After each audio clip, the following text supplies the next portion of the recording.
Welcome back, everybody, to the Unitarian Congregation of Mendon and Uxbridge. My name is Matthew Marion, and we're going to be accompanied today by our guest readers, our great friends, Bill and Leslie. I'm going to be starting off today with We Shall Overcome.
Good morning, everyone. Hello.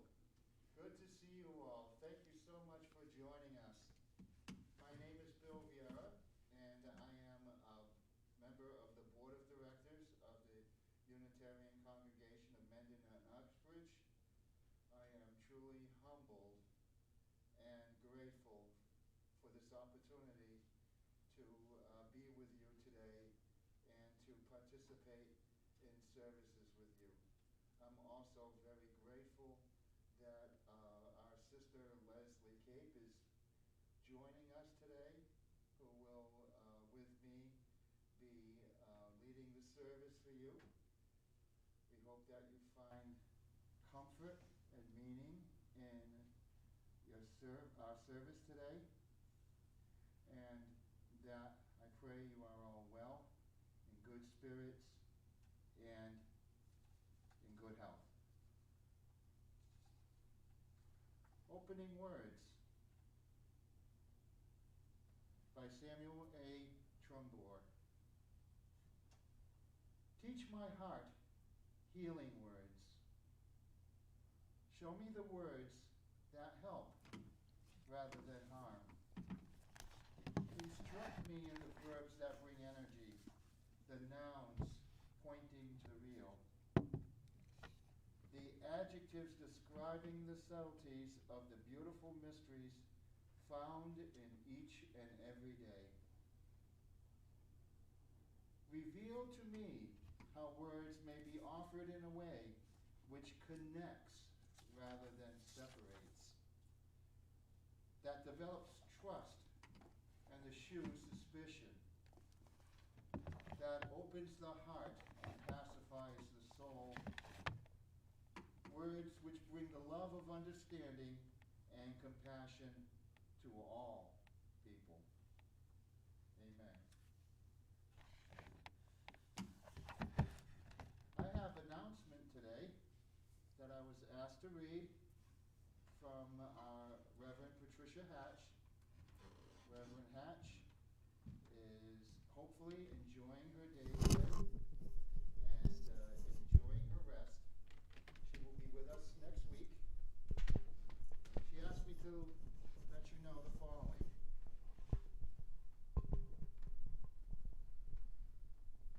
The congregation will be having a Zoom coffee hour next Sunday, January the 31st at 11:45 a.m. Bring your own coffee and treats. Reverend Patricia will send out a Zoom link to everyone on the email list. If you would like to attend and are not on that list, you can let Reverend Patricia know or send a note on the contact form on the church website. We will make sure that you get the link. Hope to see many of you at the coffee hour. Thank you. From Reverend Patricia.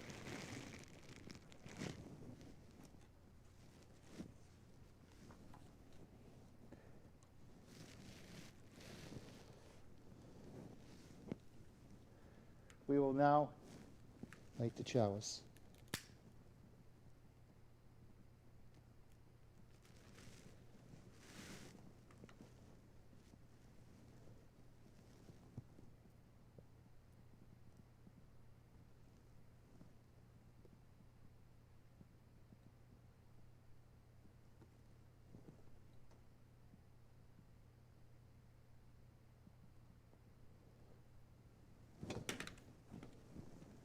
Let's try this. There we go.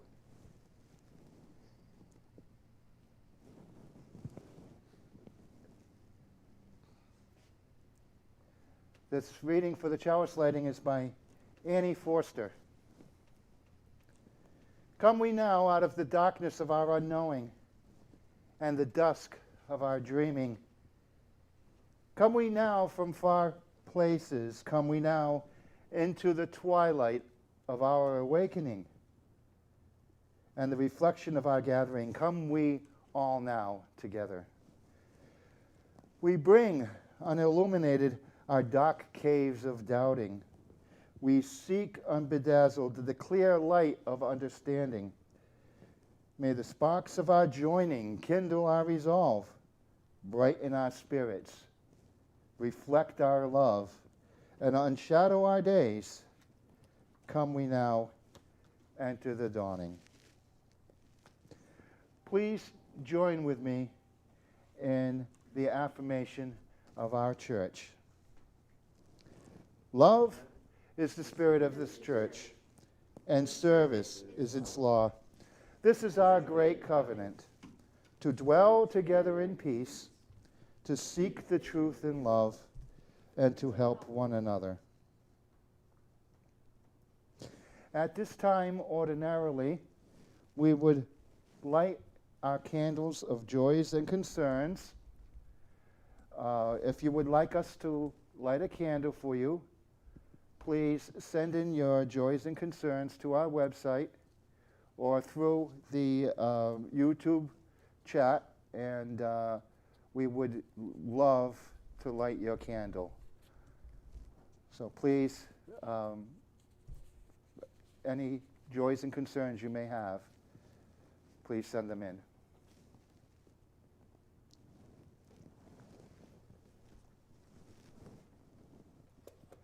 Matt is going to play a hymn, which in our hymnal is number 168, One More Step. It reads, one more step. We will take one more step till there is peace for us, and everyone will take one more step. One more word. We will say one more word till every word is heard by everyone. We'll take one more word. One more prayer. We will say one more prayer. Till every prayer is shared by everyone, we'll say one more prayer. One more song. We will sing one more song. Till every song is sung by everyone, we'll sing one more song.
Today's story comes to us from Greek mythology. And this is the story of Sisyphus. In Greek mythology, Sisyphus was the king of the city of Corinth. Sisyphus was a sly and deceitful person. On numerous occasions, he violated the xenia, the concept of hospitality and generosity shown to travelers and guests. He would not open the door of his house to them, or give help to the poor and hungry when they came to him for help. He would tell them to go away and not come back to his city. If they asked for food, he would say, "So, you would like something to eat? Then I shall give you something to eat." He would then have them thrown into his dungeons as his prisoners and give them only moldy bread to eat and stale water to drink. Zeus, the father of the gods, who was in charge of the xenia, became very angry with Sisyphus and decided that he needed to be punished. The now furious Zeus asked Thanatos, the very personification of death, to take Sisyphus and chain him in the underworld. When Thanatos went to Sisyphus, the king asked how the chains actually worked. Thanatos agreed, but Sisyphus swiftly managed to chain Thanatos instead. With death now in chains, no mortal could die and go to the underworld. After a while, the god of war, Ares, unhappy that his wars were no longer interesting as no one died, released Thanatos. He then trapped Sisyphus and gave him to Thanatos too. Zeus, fed up with Sisyphus' tricks and cunning, punished Sisyphus to eternally push a big boulder up a very steep hill. If Sisyphus would ever manage to roll the huge stone up and over the hill, Zeus promised Sisyphus that he would consider his task complete. Sisyphus would then be released from all his toil and frustration. However, as soon as he would reach the top, the boulder would tumble down to the very bottom of the hill. Sisyphus had to start all over again. Each and every time, when Sisyphus was close to achieving his goal, somehow he would slip and lose his grasp. Sisyphus, in despair and disappointment, would stand there watching as the boulder rolled backwards, down, down, down to the bottom.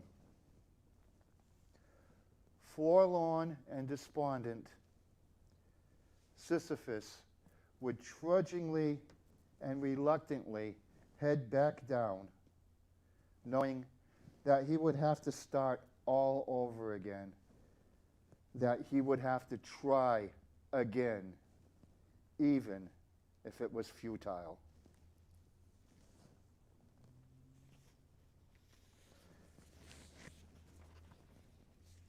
Leslie will now read for us her hymn, but first, before that, Matt will play The Impossible Dream. Got the impossible dream now? Oh, wait, no, I'm sorry. I misplaced my... You want to release the suspense? My, okay. At this time, you will find a link on our YouTube channel relating to contributions. As you can imagine at this time, it has been very difficult for us to maintain and sustain our church. The contributions that we would receive when we are in person are not coming in. So if you would wish to contribute to our church, you'll find the PayPal email link in the chat. And we would so much very appreciate that. Matt will also play for us something for the offertory.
Good morning, and thank you for joining us on this beautiful Sunday. For the meditation today, I would like to read a poem by Emily Dickinson titled, "Hope is the Thing with Feathers." Hope is the thing with feathers that perches in the soul and sings the song without the words and never stops at all. And sweetest in the gale is heard, and sore must be the storm that could abash the little bird that kept so many warm. I've heard it in the chillest land and on the strangest sea, yet never in extremity it asked a crumb of me. Thank you.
Today's sermon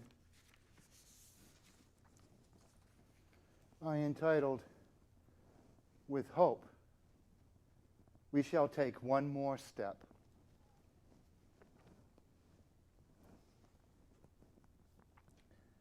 Sometimes things seem to be so very overwhelming. Everything seems to be working against us. Why even bother getting out of bed? what use it is to leave the house. Why try to go on each and every day, day after day, with the same sense of hopelessness, frustration, futility, and despair? We grow tired in the drudgery of our lives. It seems that we just can't do it. And it is all but impossible to continue on. We morbidly embrace the idea that there is no real reason to advance another step, that the odds are against us, and that there is no hope. How shall we overcome? With hope. With hope, we shall take one more step. It seems that there is so much hate in the world. It seems futile to even try to make things better. Why even bother? We are only going to fail, as we have time and time again. For what seems like generations, love, mutual courtesy, common decency, respect for the dignity and value of others, the concept that we are all intertwined, that an injustice to one is an injustice to all of these seem to have failed. What seems to have prevailed is hate, dissension, derision, division, and racism. How can we complete the Sisyphean task? How can we roll that boulder up that hill? The realization of the dream given to us by our better angels and articulated so well by the late Martin Luther King Jr. That dream which has been so long deferred. How shall we overcome? With hope. With hope, we shall take one more step. With hope, we shall take one more step towards equality for all people. This past week, we took a hope-filled step forward to acknowledge, as a society and as a people, the first principle laid out by our beliefs, the inherent worth and dignity of every person. We began the week celebrating the life and service of Martin Luther King Jr. by practicing a day of service to others. Some participated in efforts to clothe and feed those in need. Some participated in events to educate ourselves in the injustices of intolerance and racism and ways we could combat them. Our then President-elect, Joseph R. Biden, and his family spent the day in Philadelphia by packing boxes of food to be distributed to needy families. We acknowledge that all of us, by virtue of our humanity, are all entitled to the recognition of dignity and worth. And this was done through service to others. We took a step forward and pushed against the stone of social and racial division, and it moved. There were some who tried to hold the stone down at the bottom of the hill on Martin Luther King Jr. Day, who tried to desperately hold the boulder firmly in place. On Monday, on Martin Luther King Jr. Day, while we were participating in service to others, then President Trump's administration issued the 45-page document known as the 1776 Report. This document proclaimed, and I quote, "Identity politics makes it less likely that racial reconciliation and healing can be attained by pursuing Martin Luther King Jr.'s dream." The next day, then Secretary of State Mike Pompeo announced wokeism, multiculturalism, all the isms. They're not who America is. They distort our glorious founding and what this country is all about. Our enemies stoke these divisions because they know they make us weaker. For clarification, wokeism is a political term that refers to a perceived awareness of issues relating to social and racial injustice. Despite those who tried to foil us in our attempts in pushing the stone up the hill on Monday, we succeeded. With hope, we took one more step forward. On Wednesday, we pushed again. With hope, we took one more step forward.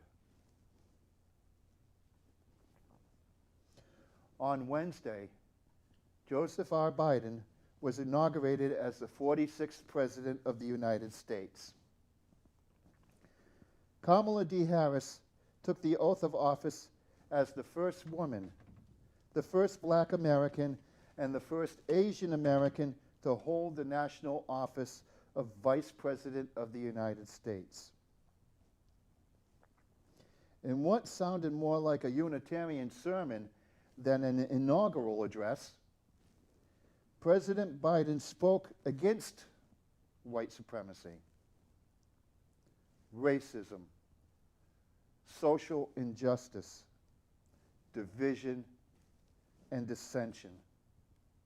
He spoke for unity, love, mutual courtesy, common decency, respect for the dignity and value of others, and the concept that we are all intertwined. He spoke for the pursuit of truth and the dream, once seemingly an impossible dream, that one day we will know equal justice and opportunity for all. With hope, we took one more step forward.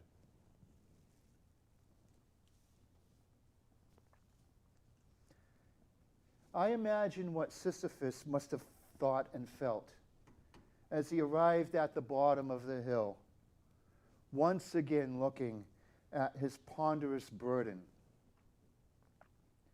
I imagine him sitting there, resting, before he got up to try the impossible, yet once again. I imagine him to suddenly realize that the very thing once thought of as impossible was in fact only improbable. Based on the science and mathematics of probability and the theory of large numbers, no matter how unlikely a specific integer may be generated from a million integers, ultimately the number would come up. It may take 100 times. It might take 1,000 times. It might take 999,999 times. But eventually, the number would come up. What appears to be impossible is actually quite probable. He could do this. Eventually, he would be able to roll that stone up and over the hill, and he would be successful in his task. All he had to do was try once again. All he had to do was hope. Hope that each attempt, each time, holds the possibility that this time it will be different. The dream, the impossible dream, will one day happen. It is inevitable, but it comes with a caveat. We can't give up. We can't ever surrender, despite those forces which attempt to push us backwards. No matter how futile it seems, no matter how impossible it may be, we can't ever give up. We have to try. With hope. With hope, we need to continue to take one step forward. And one day, we'll get there. We will overcome. With hope, we shall take one more step. With hope, we shall take one more step forward towards equality for all people. May we dedicate ourselves to the time ahead, that we will strive against all odds, against all hopelessness, against all despair. May we dedicate ourselves to the task that one day we will create a world where every person is recognized as equal with inherent worth and dignity. We can do it. All we have to do is hope. Hope that this time will be the time when we'll toss that ponderous rock up and over the top of that hill. With hope, we shall take one more step. I can imagine Sisyphus suddenly smiling as he rises from his rest, enlightened and reassured in his revelation. I imagine him joyous and laughing as he pushes his shoulder to his labor and giving that stone a good shove.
Thank you, Matt.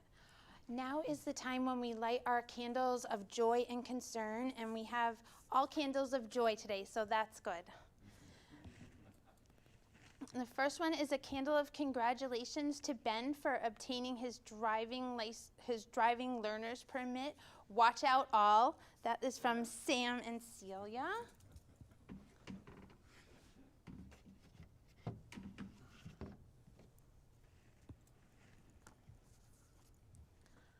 A candle of joy for Bill and Leslie for reading a wonderful service this morning from everyone online. Thank you so much. That's so nice.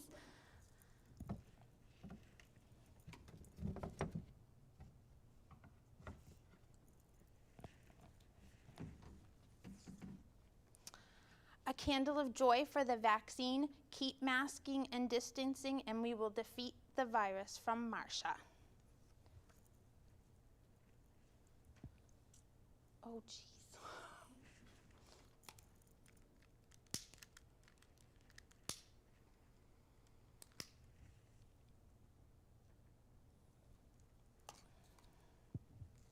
And our final candle, a candle of congratulations to Sam for being accepted into Roger Williams University Honors Program, from Mom and Dad.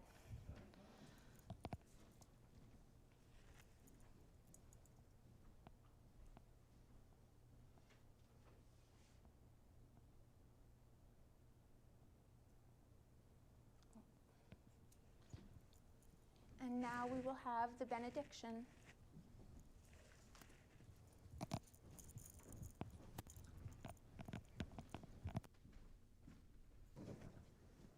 Thank you, Leslie.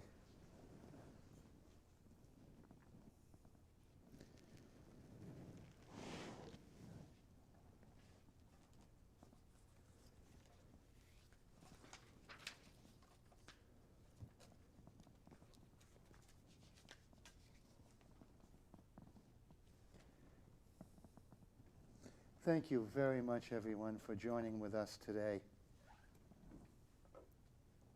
Please, hope.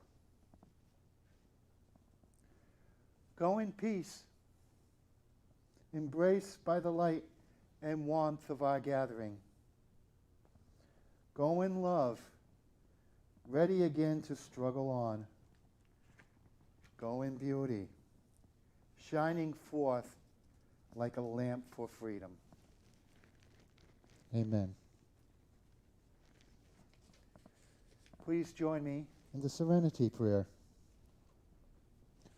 God, grant us the serenity to accept the things we cannot change, the courage to change the things we can, and the wisdom to know the difference. For the postlude, Matt will play What a Wonderful World, because it is. It's a wonderful world. Thank you, Bill.